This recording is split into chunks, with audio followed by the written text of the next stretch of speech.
Do, do, do. Hey, everybody. Do, do, do, do, do. Come on in here. Boom, boom, boom. I think I'll take a simultaneous sip without you, but I'll do one when you're ready to.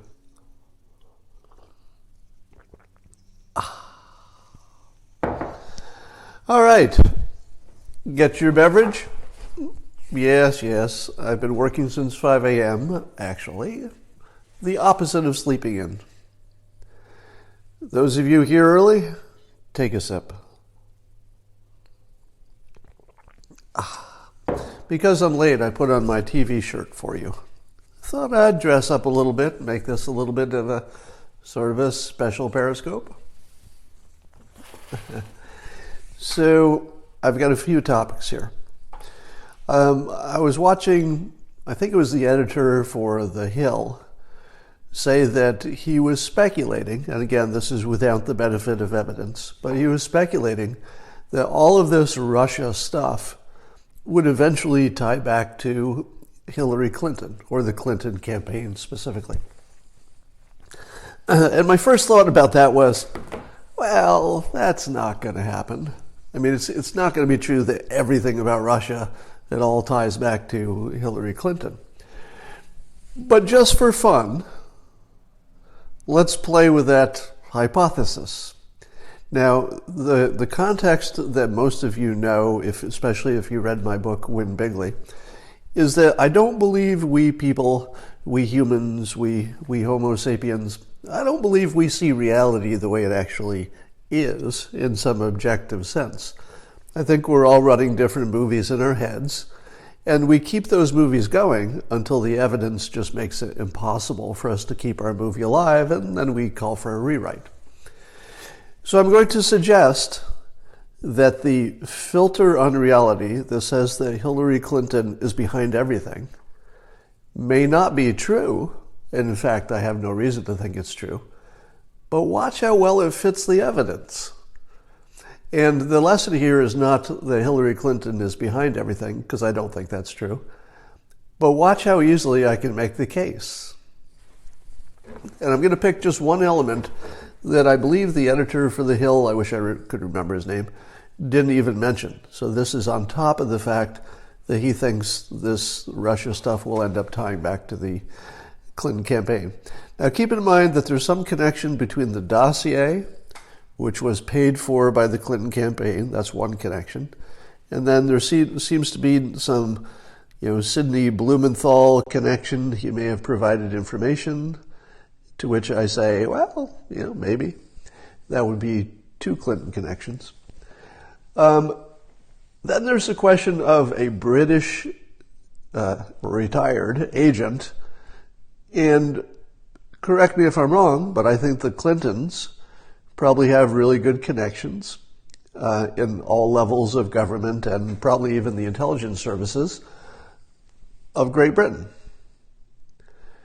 So it fits that if Hillary was behind it all, and again, I'm not saying she is, I'm just working through the conspiracy theory to show you that you can make the facts fit anything, she would have the connections in Great Britain.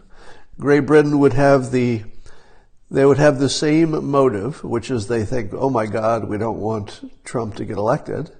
So their motive might be the same as Clinton's. And they would have the opportunity. They've got this guy, Christopher Steele. He's retired, but how retired are you really ever?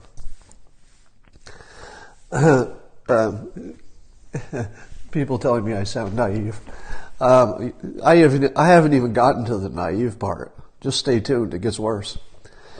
So you can imagine that everything that Christopher Steele collected for his dossier may have come from actual sources, but those sources might have also been contacted by Clinton people ahead of time. Like, hey, when Christopher Steele comes and asks you a question, just give him a bunch of crap. Just make up a bunch of stuff. Nobody's going to check. So it's possible that it's true. It's possible that Hillary Clinton is behind every part of the Russian thing. Again, I'm not saying that happened. I don't believe that's true. But it would be easy to imagine it because all the pieces of the puzzle fit together quite well. But let me take you to another place that's been bugging me for a while. One of the things that is said in the news quite often is that the Russian interference with the election is verified. That we know for sure that the Russians interfered with the election. And two examples that are often given make me scratch my head. One is that we know that the hackers were Russian, the ones that got Hillary Clinton's email. Now, correct me if I'm wrong. I would like to be fact-checked on this. But my understanding is there's no such thing as knowing for sure where a hack came from. Because if you're a good hacker, you leave clues that it's someone else, and you might leave clues that it's Russian. I can tell you that I've spoken personally to someone who's done that. Someone who in his past was a hacker, and in his past made it look like Russia was to blame. Now, I don't know what the context was for that, but it's a thing. Now, is it possible that our intelligence services have extra ways to find out?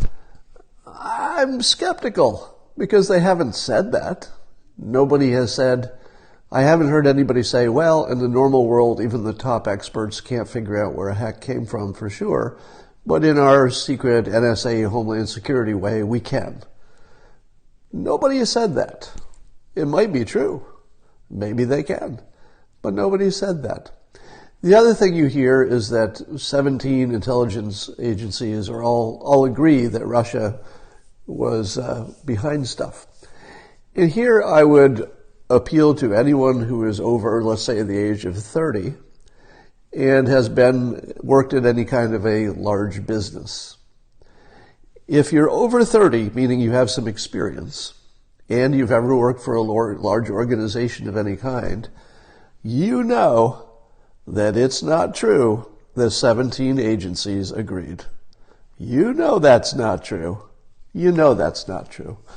Here's what might be true. It might be true that one of the agencies, let's say the CIA, decided it was true. And then maybe they checked with the other agencies and they said, hey, do you guys have anything extra? And they said, no, we just have the same stuff you have.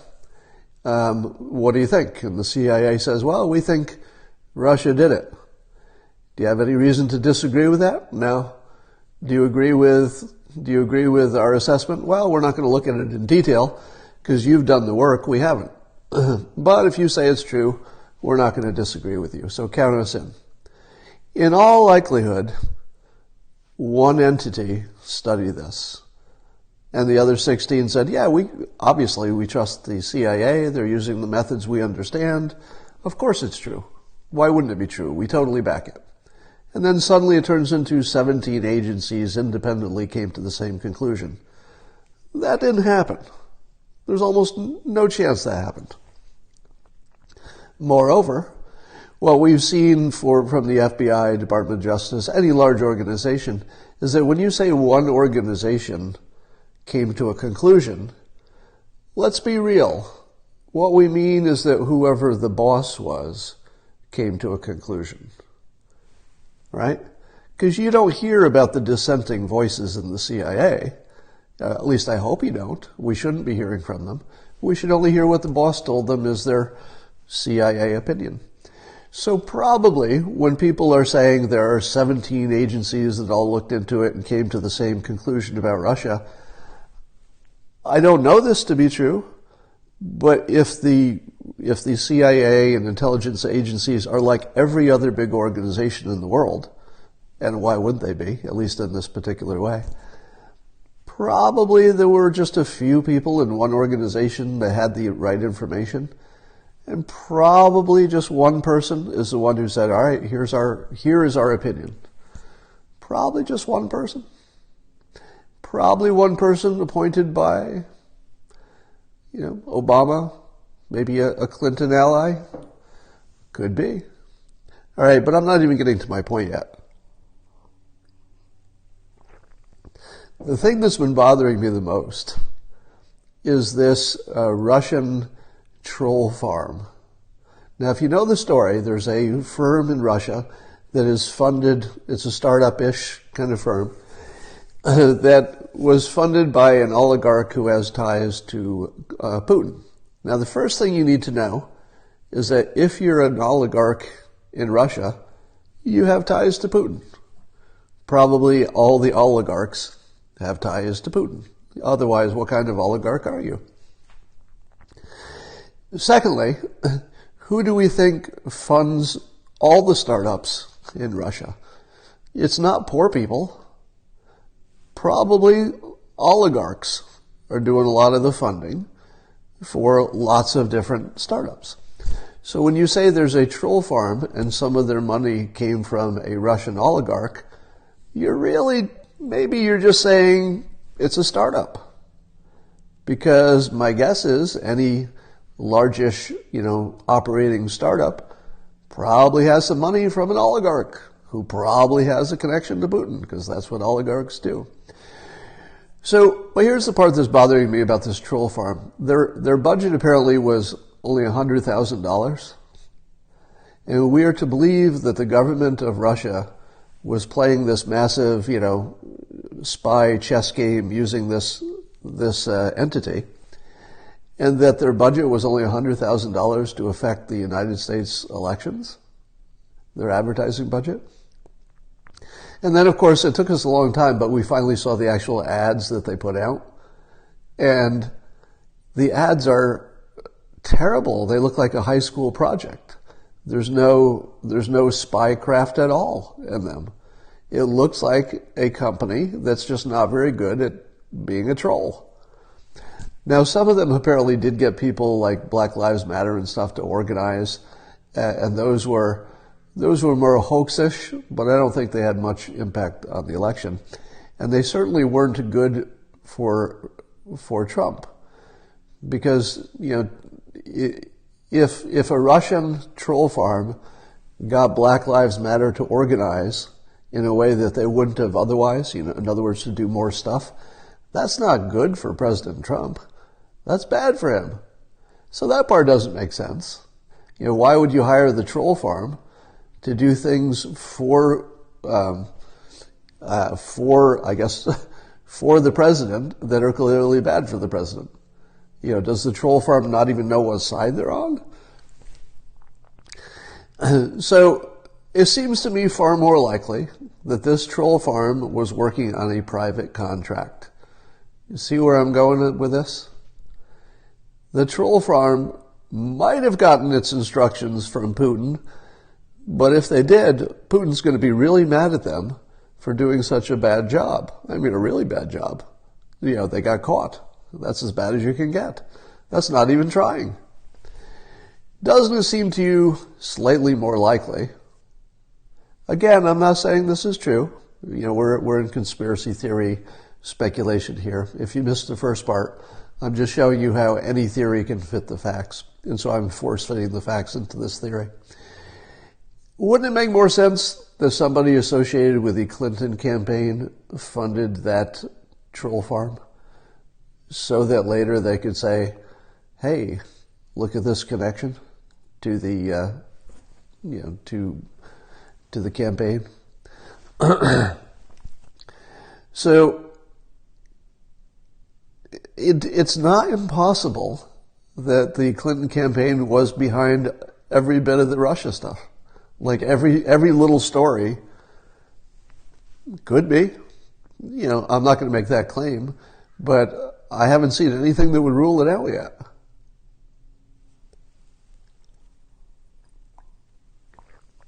Like an insurance policy.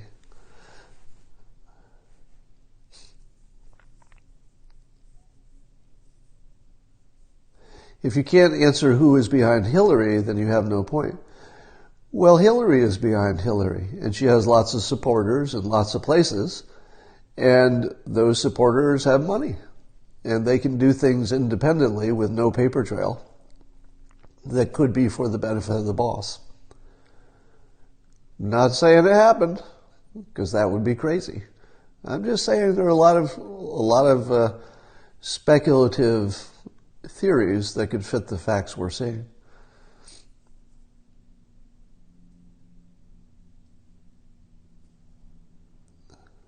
You know, the strangest thing that I hear about Hillary Clinton is that the reason that Trump won is that Hillary was such a bad campaigner. And I always say the same thing when people say that. Well, she was just the worst campaigner in the world, so Trump got lucky. And I say, first of all, it wasn't luck that Trump also beat the best campaigners on the Republican side, 16 of them. And had Hillary Clinton won, and she would have won against any other Republican, everybody would have said what they said in the beginning. She's the most qualified candidate we've ever seen. All right, let's talk about climate models. I'm going to tack this on the end. It wasn't in my title. All right, so I just tweeted I guess yesterday, I tweeted a link to a Bloomberg article. Now, keep in mind that Bloomberg is not a conservative publication, right? Bloomberg leans left, anti-Trump, by effect, certainly not an announced bias. And one of the things they said was that the climate models have to have a worst case scenario, usually sort of best case, worst case, and that it's typical that they run them so that you know what the range is for their projections of climate doom. And they run a projection out to 2100, all right? So, 80 some years from now. And apparently the worst case projection assumed that 80 years from now, the rate of coal as part of our energy solutions, so if coal went from 28% of our energy, which it is now, specifically, is it energy or 28% of our electricity? I'm not sure. But coal is 28% now, and the models assume that by 2100, 80 some years from now, that we would be using 95% or 95% of our electricity would come from coal. Now, they had to adjust that because they finally admitted that the odds, since the long range trend seems to be less coal, not more, that the odds of hitting that worst case where we're a coal all the time everywhere world are actually really low if you're looking at 2100. So remember you thought, well, most of you didn't think it, but think about all the people who have mocked you, because I know most of you, there are probably more skeptics here than there are believers. Think how mercilessly you've been mocked for denying science. And then we find that part of the science was that their climate models assumed that we would go absolutely nuts and that by 2100 we would be using almost entirely coal for our electricity. On the high end, just the one scenario that was supposedly the worst case scenario. Now, doesn't it matter if you get the worst case scenario wrong? Well, it might not matter a lot if you get the in-between scenarios wrong, but it matters a lot if you get the low end and the high end wrong. And the high end wasn't even a good try. Just think about it. This was a new article by Bloomberg, meaning that we've gone all the way to 2018 with this assumption in the mix that coal would go from 28% of our energy to 95% in 2100. Do you know what's going to happen in 80 some years? Absolutely everything's going to be different. We're far more likely to have fully functional fusion reactors. We're far more likely to have Tesla batteries and high yield solar. We're far more likely to have more green energy, far more likely to have developed scrubbers that can clean the atmosphere, far more likely to figure out how to, clean the coal as much as it can be cleaned. There's probably some physical limit to what you can do. But how can you not say that climate science, I'm just going to go say it. The climate predictions that we've been seeing for years assumed something that any reasonable person would know is not even close to reality. That we would go to 95% coal when in fact everything is moving the other direction. Now, if you were going to call that a hoax, would you be wrong? Because it could still be true that climate warming is a problem. And it could still be wrong that climate is a big problem. But if we've gone to 2018 and only now somebody's flagged the fact that the high end, the most scary part of the prediction, is absolutely ridiculously dishonest. I mean, that's what it is, right?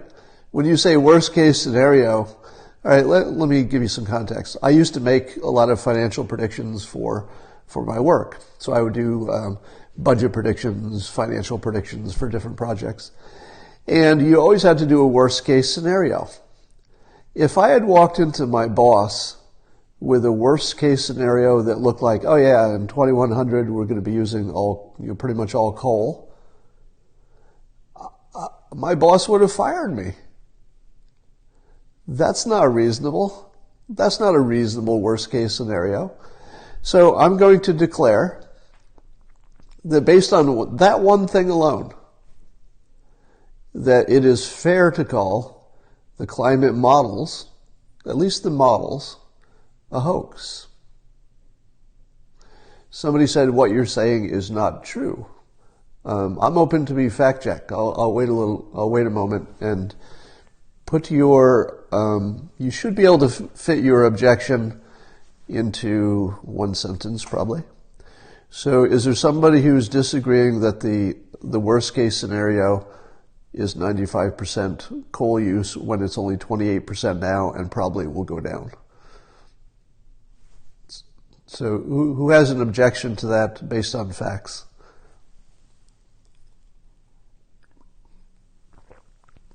So the link to the Bloomberg article, yeah. So the link to the Bloomberg article is in my Twitter feed. Yeah. So I'm gonna call it. I'm gonna call this one for the president. I'm gonna call that anytime somebody says, well, let me do this. This will require the beard.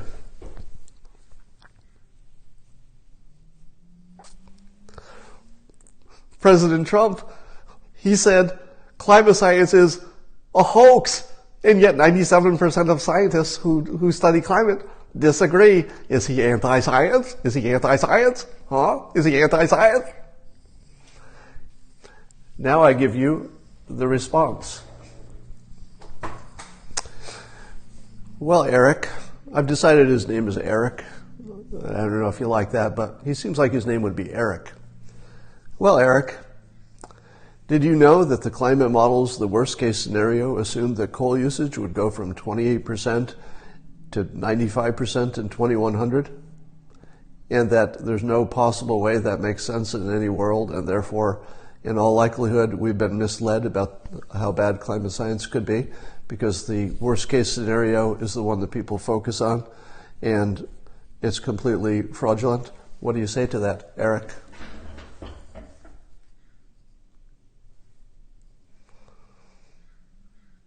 I think I hear my phone. And scene. Yeah, I don't know if his name will be Eric. Can anybody suggest a better name for... I need some suggestions. What's a better name for this guy?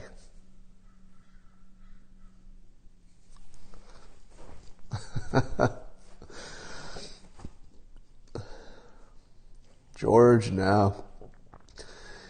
No, it can't be an old name. It needs to be sort of a millennial sounding name. Dawson. Sebastian. Sebastian's good. Darren. Chad. Dale. Oh, Dale is good. I like Dale.